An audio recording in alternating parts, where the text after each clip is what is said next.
والصلاة والسلام على من لا نبي بعد أما بعد فأعوذ بالله من الشيطان الرجيم بسم الله الرحمن الرحيم وقال الله تبارك وتعالى في كلامه المجيد بعد أعوذ بالله من الشيطان الرجيم بسم الله الرحمن الرحيم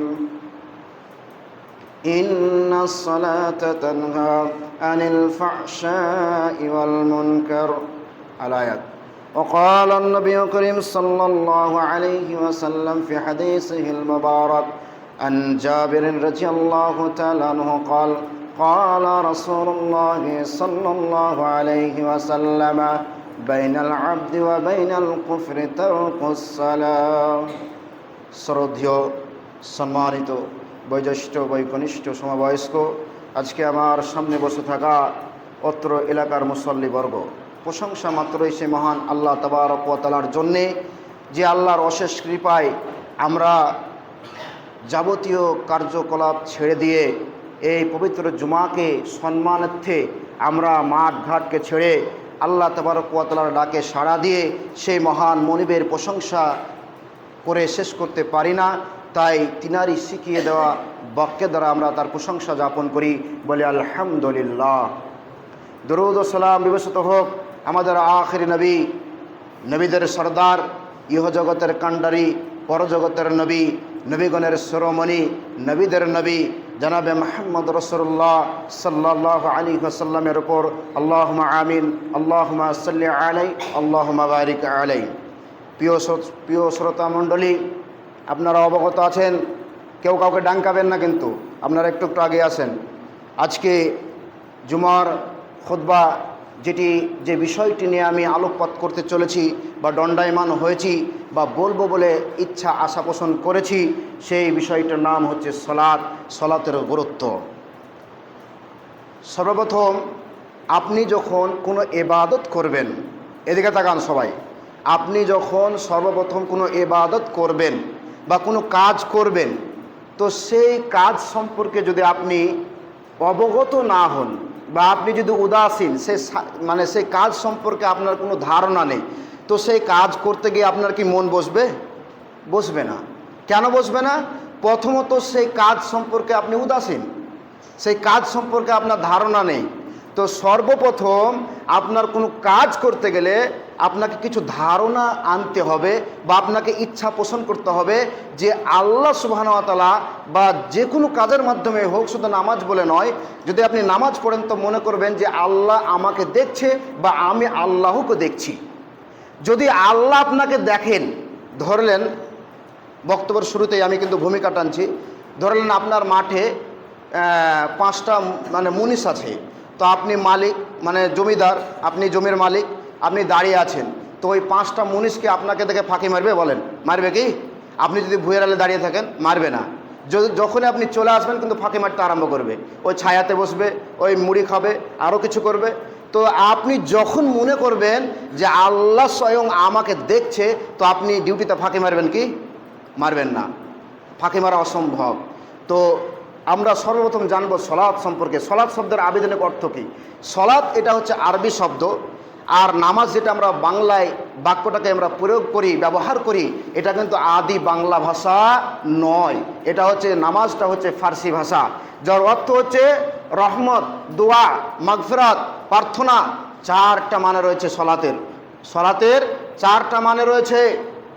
আপনি যখন নামাজে দাঁড়ান তখন আপনি দোয়াতে দাঁড়ান, অর্থাৎ নামাজ শুরু থেকে শেষ পর্যন্ত পুরোটাই হচ্ছে দোয়া। নামাজের মধ্যে 4টা জিনিস রয়েছে, মাগফিরাত, রহমত, প্রার্থনা। তাহলে নামাজ যদি কোনো ব্যক্তি পড়ে তাহলে ও রহমত পায়, ওর প্রার্থনা কবুল করা হয়, ওকে আল্লাহ ক্ষমা করে এবং সে তার দোয়াকে আল্লাহ সুবহানাহু ওয়া তাআলা শুনেন। অতএব এক রাকাত নামাজের ভিতরে 4টা গুণ রয়েছে। তাহলে সর্বপ্রথম আপনাকে নামাজ সম্পর্কে জানতে হবে। এবার আসুন, ইসলামী পরিভাষায় নামাজ বলা হয় আল্লাহ তাবারক ওয়া তাআলাকে সন্তুষ্ট করার জন্য, আল্লাহ সুবহানাহু ওয়া তাআলাকে সন্তুষ্ট করার জন্য তাকবীরে তাহারিমা থেকে শুরু করে সালাম ফেরানো পর্যন্ত যে পদ্ধতি, যে মানে অনুসরণ যেটা আমরা রাসূলের করে থাকি, এর নামই হচ্ছে নামাজ। এর নামই হচ্ছে নামাজ। তাহলে নামাজ পড়ি আর মানে নামাজের মধ্যে আমাদের মন টিকে না, ওই বাজার ঘাটে চলে যায়, এর অর্থ আপনার প্রকৃতপক্ষে নামাজ সম্পর্কে আপনার ধারণা নেই। যদি ধারণা থাকতো তাহলে আপনি নামাজ সম্পর্কে উদাসীনতা হতেন না, নামাজ সম্পর্কে আপনি গাফেল হতেন না। যখন আপনি জানছেন যে আমি নামাজ পড়ছি, অর্থাৎ আল্লাহ স্বয়ং যার ডিউটি করছি, যে মালিকের ডিউটি করছি, সেই মালিক ফোকাস করছে, সেই মালিক আমাকে দেখছে, তাহলে কিন্তু আপনি ডিউটিতে ফাঁকি মারতে পারবেন না। অতএব সাবধান, সতর্ক অবলম্বন করতে হবে। এবার আসুন, এই নামাজটা কিভাবে আমাদের কাছে এলো, এই ব্যাপারে বুখারীর হাদিস নম্বর 349 নম্বর হাদিস। আল্লাহ রসুল বলছেন, হযরতে আনাস ইবনে মালিক হাদিসটি বর্ণনা করছেন যে আল্লাহ সুবহানাহু ওয়া তাআলা প্রত্যেকটা আমল, কেউ কারোর ছুঁ তাকাবেন না, আমার ছুঁ তাকান, কেউ কারোর ছুঁ তাকাবেন না। আল্লাহ সুবহানাহু ওয়া তাআলা এই নামাজটা কিভাবে দিলেন, নামাজটা রাসূল সাল্লাল্লাহু আলাইহি ওয়াসাল্লামের কাছে কিভাবে এলেন, কারোর জানা আছে কি? অতএব এই নামাজটা আল্লাহ স্বয়ং আমাদের নবীকে 7 আসমান ভেদ করে আরশে মহল্লা পর্যন্ত নিয়ে যাওয়ার পরে তৌফা হিসাবে তার হাবিবকে দিয়েছিলেন এই সালাত, এই নামাজ। তাহলে আল্লাহ এবং আল্লাহর রাসূলের মধ্যে কথোপকথন হয়েছিল, শুধু মিডিলে একটা আর ছিল, একটা পর্দা ছিল। পর্দার এই আড়ালে ছিলেন আমাদের আল্লাহ, পর্দার এই আড়ালে ছিলেন বিশ্বনবী জনাবে মুহাম্মদ রাসূলুল্লাহ সাল্লাল্লাহু আলাইহি ওয়াসাল্লাম। তিনি আল্লাহর সঙ্গে কথোপকথন করার পরে নামাজ হাদিয়া নিয়ে এসেছিলেন। কি হাদিয়া? নামাজ হাদিয়া নিয়ে এসেছিলেন। আপনাদের মনে প্রশ্ন জাগবে, তাহলে প্রত্যেকটা আমল, প্রত্যেকটা ইবাদত, প্রত্যেকটা ইসলামের নিয়ম, প্রত্যেকটা ইসলামের নীতি কার মাধ্যমে এসেছে? জিবরাইলের মাধ্যমে এসেছে। কিন্তু নামাজ ব্যতিক্রম, নামাজটা জিবরাইলের মাধ্যমে আসেনি। কেন আসেনি? নামাজটা জিবরাইলের মাধ্যমে আল্লাহ কেন পাঠালেন না? এই জন্যই পাঠালেন না, আল্লাহ চাইছিলেন আমার হাবিবকে 7 আসমান ভেদ করে আরশে মহল্লা পর্যন্ত নিয়ে আসবো। নিয়ে আসার পরে আমি আল্লাহ স্বয়ং আমার হাত দিয়ে আমি নামাজ নামের বস্তুটাকে আমার হাবিবকে প্রদান করব। এই জন্য আল্লাহ সুবহানাহু ওয়া তাআলা 7 আসমান ভেদ করে আমার নবীকে নিয়ে গেছিলেন। তাহলে নামাজের মাধ্যমে শুনে থাকবেন আলেম ওলামাদের মুখ থেকে আপনারা, যে নামাজের মাধ্যমে আল্লাহর নিকটবর্তী হওয়া যায়, আল্লাহর কাছাকাছি হওয়া যায়।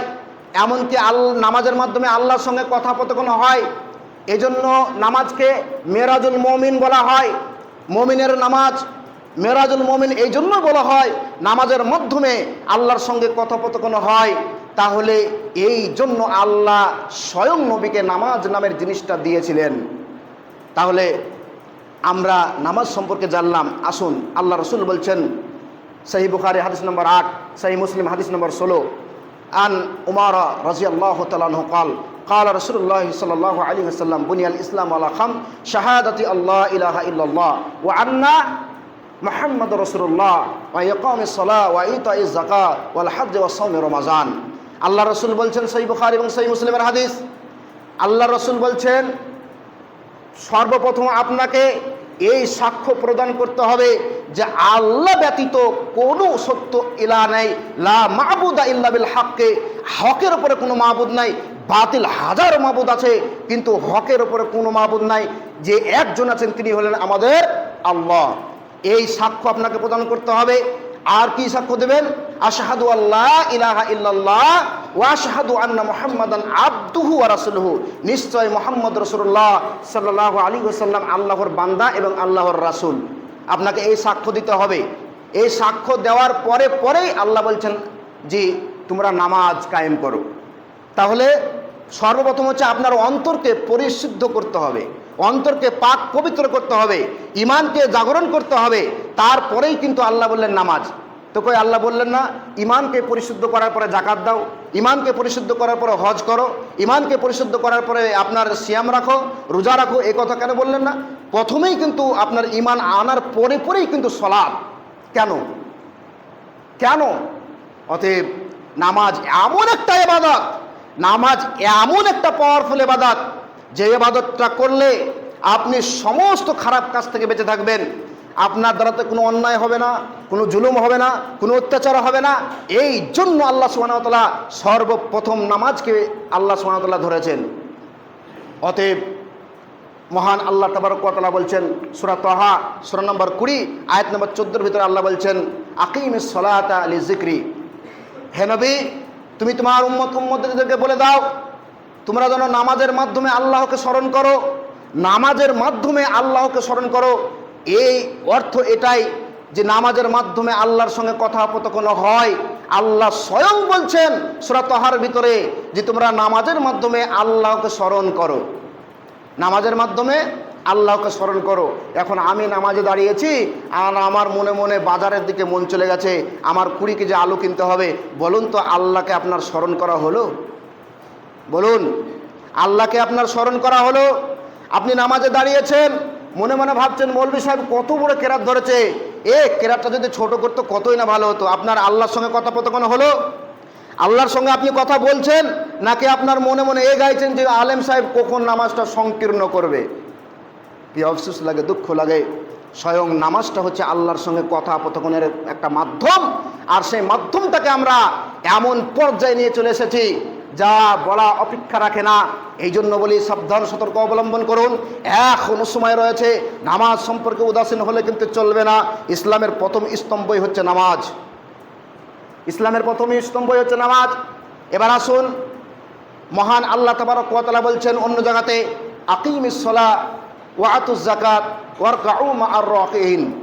আল্লাহ সুবহানাহু ওয়া তাআলা বলছেন তোমরা নামাজ কায়েম করো এবং যাকাত প্রদান করো এবং রুকুকারীদের সঙ্গে রুকু করো। দেখুন আল্লাহর ভাষাটা শুনুন, আল্লাহ বলছেন তোমরা নামাজ কায়েম করো, যাকাত প্রদান করো এবং রুকুকারীদের সঙ্গে রুকু করো। তাহলে আমাদেরকে নামাজ সর্বপ্রথম আল্লাহ আদেশ করেছেন নামাজ পড়তে হবে, সর্বপ্রথম আল্লাহ আদেশ করেছেন নামাজ পড়তে হবে। কিন্তু আমরা নামাজ সম্পর্কেই উদাসীন, নামাজ সম্পর্কে আমরা গাফিল। আসুন সূরা আনকাবুত সূরা আনকাবুতের 45 নম্বর আয়াতের মধ্যে আল্লাহ বলছেন, সূরা নম্বর 29 আয়াত নম্বর 45, সূরা আনকাবুত সূরা নম্বর 29 আয়াত নম্বর 45-এর ভিতরে আল্লাহ সুবহানাহু ওয়া তাআলা বলছেন ইন্নাস সালাতা তানহা আনিল ফাহশাই ওয়াল মুনকার ওয়ালা যিকরুল্লাহি আকবার ওয়াল্লাহু ইয়া'লামু মা তাসনাউন। আল্লাহ সুবহানাহু ওয়া তাআলা বলছেন ইন্নাস সালাতা, নিশ্চয় নামাজ, তানহা তোমাকে বাঁচিয়ে রাখে, আনিল ফাহশাই ওয়াল মুনকার সমস্ত খারাপ কাজ থেকে, সমস্ত ইসলাম গর্হিত কাজ থেকে, সমস্ত নোংরা অবৈধ কাজ থেকে, সমস্ত পাপিষ্ট কাজ থেকে তোমাকে নামাজ বিরত রাখে। এবার আপনাদের কাছে আমার প্রশ্ন, নামাজও পড়ি পরের চুগলামো করি, নামাজও পড়ি পরের জমির আলো কাটি, নামাজও পড়ি ছেলের বিয়েতে পণও গ্রহণ করেছি, নামাজও পড়ি আপনার বিড়ি সিগারেটও খাই, নামাজও পড়ি আপনার আরও যাবতীয় নোংরা কাজ করি, আপনার নামাজ কি গ্রহণযোগ্য হচ্ছে? আপনার নামাজ কি গ্রহণযোগ্য হচ্ছে? নামাজও পড়ি, চায়ের দোকানে বসে হাজার গল্প করি, নামাজও পড়ি, মানুষের আপনার সমালোচনা করতে ভালোবাসি। এখন বর্তমানে মেয়েরা যেটা করতো সমালোচনা, 5টা মেয়ে এক জায়গায় বসলে যে সমালোচনাটা হতো, এখন বর্তমানে পুরুষরা সেই মেয়েদের মানে চরিত্রটাকে গ্রহণ করেছে। মেয়েরা এখন, ছেলেরা এখন মেয়েদের চরিত্রটাকে গ্রহণ করেছে। তারা এখন চায়ের দোকানে গীবত করছে, মেয়েরা আগের মতো আর করে না। এখন ছেলেরাই মেয়ে হয়ে গেছে, এরাই বেশি গীবত করে, সব থেকে বেশি। আল্লাহ সুবহানাহু ওয়া তাআলা বলছেন ইন্নাস সালাতা তানহা আনিল ফাহশাই ওয়াল মুনকার ওয়ালা যিকরুল্লাহি আকবার ওয়াল্লাহু ইয়া'লামু মা তাসনাউন। আল্লাহ বলছেন তোমরা যাই করো না কেন আমি তোমাদের কর্ম সম্পর্কে আমি অবগত আছি, অতএব তোমরা যাই করো আমি সব কিছু দেখি, আমি সব কিছু শুনি। তাহলে আল্লাহর কোরআনের আয়াতটা দেখুন, আল্লাহ বলছেন ইন্নাস সালাতা তানহা আনিল ফাহশাই ওয়াল মুনকার, নিশ্চয় নামাজ সমস্ত মানে খারাপ কাজ থেকে আপনাকে বাঁচিয়ে রাখবে। তাহলে যারা আমরা নামাজও পড়ি খারাপ কাজও করি, এদের নামাজ কি গ্রহণযোগ্য হচ্ছে? প্রশ্ন কিন্তু আমি এই প্রশ্নের উত্তর আমি দিব না, আপনারাই আপনাদের অন্তরকে প্রশ্ন মানে উত্তর খুঁজবেন। আপনারাই জিজ্ঞাসা করবেন যে আমি নামাজও তো পড়ি আবার নানা রকমের খারাপ কাজ করি, তাহলে কি আমার নামাজ গ্রহণ হচ্ছে? আমার নামাজ কি কবুল হচ্ছে? প্রশ্ন করবেন। এখানে একটা এক্সাম্পল দেবো, মিসাল দেবো, ভালো করে শুনবেন। শুধু মিসালটা এই জন্য আমি দিই মানুষকে বোঝানোর স্বার্থে, অন্য কোনো আমার থাকে না, ইচ্ছা থাকে না।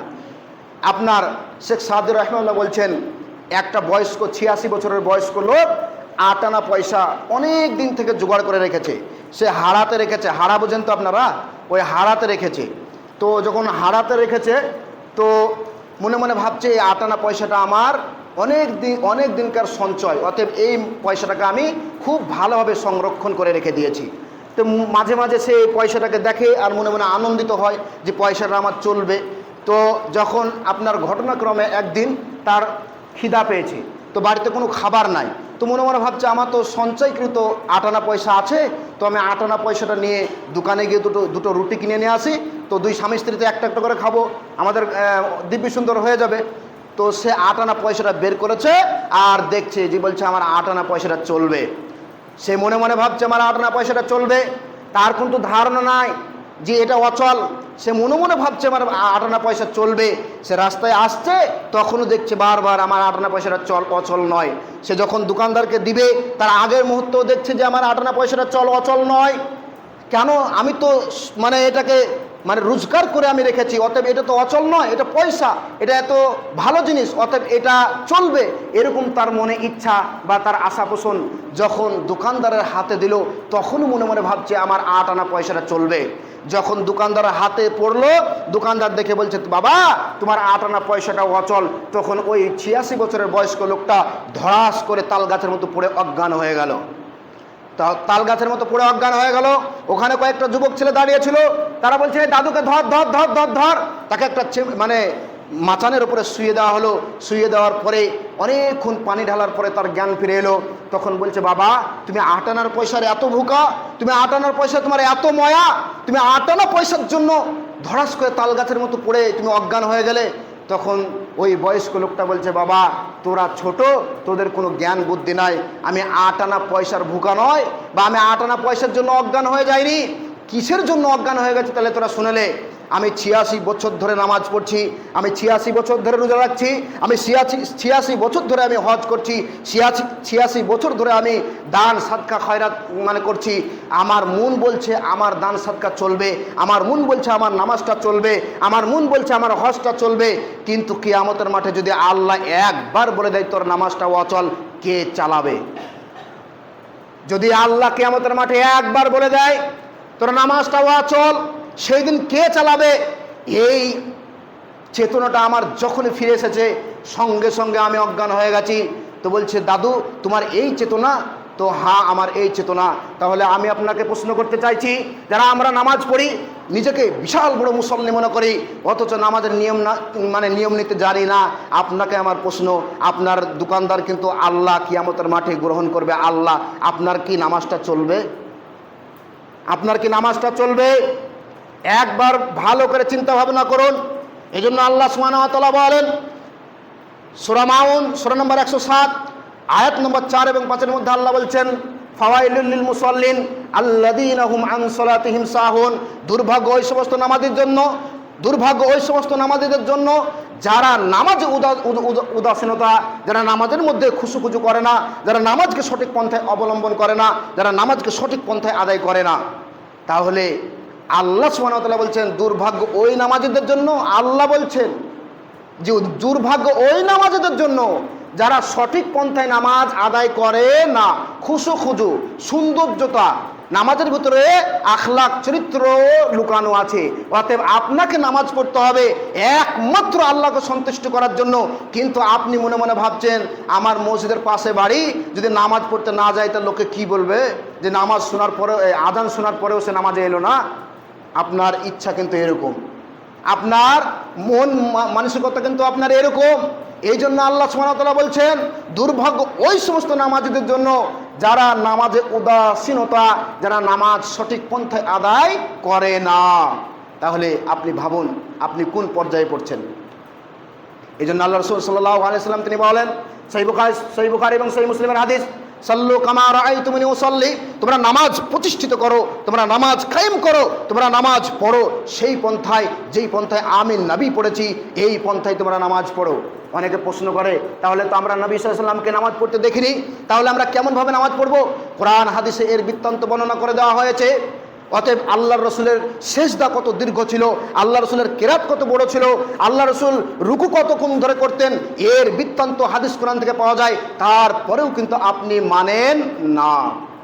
তারপরেও কিন্তু আপনি মানছেন না, অথচ আপনি নিজেকে ভাবছেন বিশাল বড় আমি মুসল্লি, বিশাল বড় আল্লাহর ওয়ালি, আমি 50 বছর ধরে নামাজ পড়ছি।